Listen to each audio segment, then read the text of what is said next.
سبحانك إني كنت من الظالمين. Bismillahirrahmanirrahim. Innal hamdalillah wassalatu wassalamu ala Rasulillah wa ala alihi wa ashabihi wa mawalah wa la haula wa la quwata illa billah amma ba'du. Para pemirsa, tauhid telah kita kenal bahwa di sana ada tauhid rububiyah, ada tauhid uluhiyah, dan ada tauhid asma wa sifat. Dan orang tidak dikatakan bertauhid kecuali menyatukan tiga jenis tauhid ini. Dan telah kita sampaikan bahwa ini bukan pembagian yang bid'ah dan bukan pula apalagi berakidah trinitas seperti yang dimufkan sebagian orang. Tapi ini adalah pembagian dalam rangka untuk mengarahkan bagaimana seorang dikatakan bertauhid. Sebagaimana adanya pelajaran nahwu shorof untuk mengembalikan orang dia berbahasa Arab yang benar. Sesungguhnya tauhid jenis ini telah semuanya tercakup di dalam Al-Quranul Karim. Yang tauhid itu pertama berkaitan dengan keyakinan tentang Allah, itulah tauhid rububiyah dan tauhid asma wa sifat. Itu berbicaranya tentang apa yang harus kita yakini tentang Allah Subhanahu wa taala. Bahwasanya Allah itu pemilik rububiyah dan Allah itu pemilik kesempurnaan sifat. Kemudian tauhid uluhiyah itu adalah tuntutan perbuatan hamba yang secara totalitas dia wajib penghambaannya totalitas hanya untuk Allah semata. Tidak boleh dia sekutukan dengan apapun dan siapapun. Karena siapapun dan apapun itu semuanya adalah makhluk, setinggi apapun derajat mereka. Pemirsa, kita telah bicara tauhid rububiyah dan kita telah bicara tentang tauhid uluhiyah, dan kita sekarang bicara tentang tauhid asma wa sifat. Berangkat dari firman Allah Subhanahu wa taala, "Walillail asmaul husna fad'uuhu biha wa dzarul ladzina yulhiduna fi asma'ihi sayujzauna ma kanu ya'malun." Allah memiliki nama-nama yang indah. Nama tidak akan dikatakan indah, asma tidak akan dikatakan husna, kecuali dalam nama ini sekaligus sifatnya. Dan Allah menerangkan seluruh nama Allah adalah mengandung sifat. Dan bahkan sifat Allah SWT sifat yang total sempurna. Contoh, Allah mengatakan Al-Hayyu. Allah ada Al-Hayyu. Allah ini Al-Hayyu Al-Qayyum. Al-Hayyu Allah zat yang maha hidup. Hidupnya Allah bukan sekedar tidak mati, tidak mengalami mati, tapi Allah juga menjelaskan Allah meniadakan dari sifat ngantuk apalagi tidur.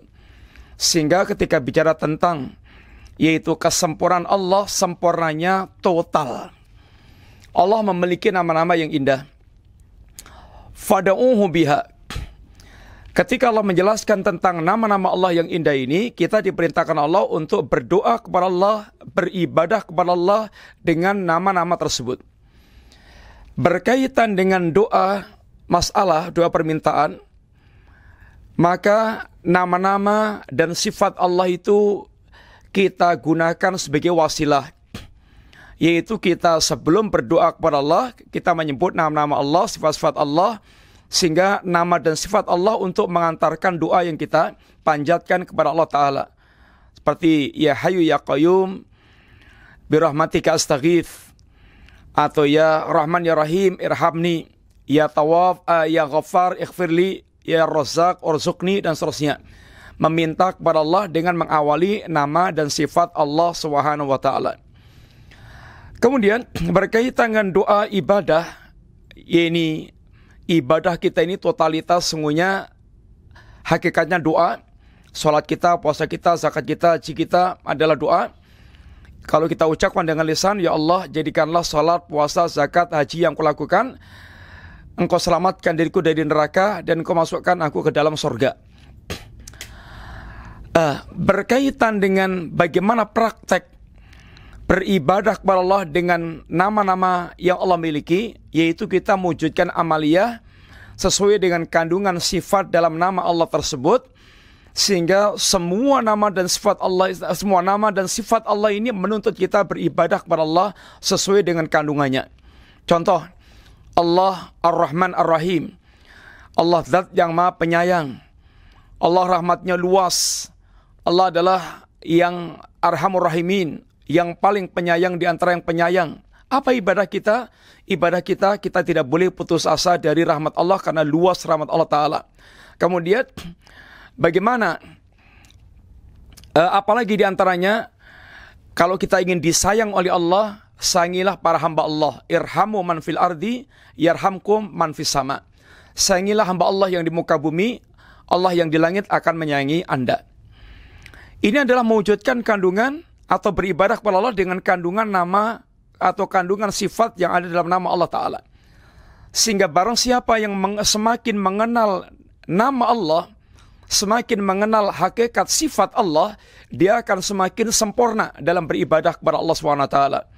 Maka dikatakan Al-Imam Ibnul Qayyim, akmalul mu'minina imanan, ini akmalun nasi ubudiyatan, manusia yang paling sempurna penghambaannya kepada Allah Ta'ala, akmalun nasi ubudiyatan, orang yang paling sempurna penghambaannya kepada Allah SWT adalah orang yang paling mengenal, orang yang mereka beribadah kepada Allah dengan semua nama-nama dan sifat-sifat Allah Ta'ala yang Allah terangkan kepada manusia.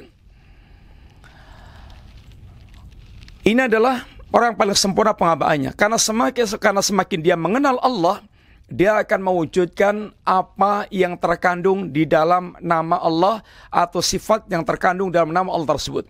Kalau Anda mengenal 10 nama Allah, Anda memungkinkan untuk mewujudkan penghambaan kandungan dalam 10 nama ini. Kalau Anda mengenal 99 nama Allah, Anda memungkinkan mewujudkan penghambaan yang terkandung dalam 99 nama Allah SWT. Oleh karena itulah, orang yang paling sempurna penghambaannya kepada Allah SWT adalah orang yang mereka beribadah kepada Allah dengan semua nama-nama dan sifat Allah SWT. Para pemirsa, berbicara tentang nama dan sifat Allah itu bukan menggiring kepada perdebatan filsafat, bukan. Itu salah besar. Tapi mengenal nama Allah dan sifat Allah itu dalam rangka semakin kita menyempurnakan penghambaan kepada Allah SWT dan meraih hakikat kehidupan yang paling sempurna dalam kehidupan kita. Mempelajari nama dan sifat Allah itu apa keuntungannya? Satu, ini ilmu yang paling utama. Kenapa? Karena keutamaan ilmu itu berkaitan dengan objek yang kita pelajari. Sedangkan tidak ada objek, sedangkan Allah adalah zat yang paling mulia. Karena Allah zat yang paling mulia, maka ilmu yang berbicara tentang Allah adalah ilmu yang paling mulia. Yang kedua, bahwa kita dengan mengenal Allah dan sifat Allah, itulah pintu utama untuk mengenal Allah yang hakiki. Sehingga betul-betul kita akan bisa mewujudkan keimanan yang sebenar-benarnya. Karena kita perintah beriman kepada Allah, kalimat amantu billah itu menuntut kita tahu siapa itu Allah, apa yang perlu kita imani. Sehingga benar-benar, yaitu ketika kita mengenal Allah, maka kita tahu apa yang mesti kita imani berkaitan dengan Allah SWT. Yang ketiga, bahwa mengenal Allah SWT ini adalah tujuan diciptakannya kita oleh Allah Ta'ala. Tujuan Allah menciptakan kita itu dua. Satu, mengenal Allah. Kedua, beribadah kepada Allah SWT. Mengenal Allah seperti dalam surat At-Talaq, Allah katakan, Allahul ladzi khalaqa sab'a samawat wa mislahunna Allahul ladzi khalaqa sab'a samawat. Allah menciptakan 7 langit. Demikian pula Allah ciptakan 7 bumi. Tujuannya apa itu? Lita'lamu annallaha ala kulli syai'in qadir wa annallaha qad ahata bikulli syai'in ilma. Dialah Allah yang telah menciptakan 7 langit. Demikian pula Allah menciptakan 7 bumi. Yang ketika Allah menunjukkan ciptanya ini, apa tujuannya? Lita'lamu, agar Anda tahu. Annallaha ala kulli syai'in qadir wa anallaha qad ahata bi kulli syai'in ilma. Agar Anda tahu Allah itu Maha mampu atas segala-galanya dan ilmu Allah meliputi segala-galanya. Ini tujuan bahwasanya ketika Allah menciptakan langit yang 7 dan Allah menciptakan bumi yang 7, maka dalam rangka untuk mengenal siapa itu Allah. Adapun tujuan yang kedua beribadah kepada Allah, wa ma khalaqtul jinna wal insa illa liya'budun. Tujuan amaliyah yaitu agar kita beribadah kepada Allah Ta'ala. Ketika kita mengenal Allah, kita yaitu diciptakan Allah. Yang pertama untuk mengenal Allah, yang kedua untuk mewujudkan ubudiyah yang totalitas kepada Allah Subhanahu wa taala. Kemudian yang keempat, untungnya kita mengenal nama Allah Subhanahu wa taala ini adalah sebuah perdagangan yang sangat utama. Kenapa? Seluruh manusia mereka mencari kebahagiaan. Tidak yang kaya, tidak yang miskin, tidak yang laki, tidak yang perempuan, tidak yang pejabat, tidak yang rakyat, semuanya cari kebahagiaan. Dan kebahagiaan itu adanya pada hati yang mengenal Allah Ta'ala. Maka dikatakan seorang ulama, Inna fi dunya jannatan, malam yadkhulha lam yadkhul jannatal akhirah. Di dunia ini ada surga. Barang siapa yang dia tidak memasuki surga dunia, tidak akan masuk surga akhirat. Surga dunia, apa itu? Hati yang mengenal Allah Subhanahu wa taala. Sehingga sebagian salaf mengatakan, masakinu ahli dunia, orang yang dikatakan betul miskin, yang layak dikasihani dari kalangan ahli dunia, siapa itu? Kharaju minad dunya walam yadzuqu atyaba ma fiha, orang yang sampai matinya belum pernah merasakan sesuatu yang paling lezat, paling nikmat. Ketika ditanyakan apa itu yang paling lezat, paling nikmat, yaitu ma'rifatullah wa mahabbatullah wal uns bi liqa'illah, hati yang mengenal Allah, hati yang mencintai Allah, hati yang merasa nyaman bersanding dengan Allah. Sehingga mengenal nama dan sifat Allah ini akan mengantarkan kita mendapatkan jannatul dunya, dan ini perdagangan yang paling mahal. Semoga manfaat. Wassallallahu ala nabiyina Muhammadin wa ala alihi washabihi wasallam. Assalamualaikum warahmatullahi wabarakatuh.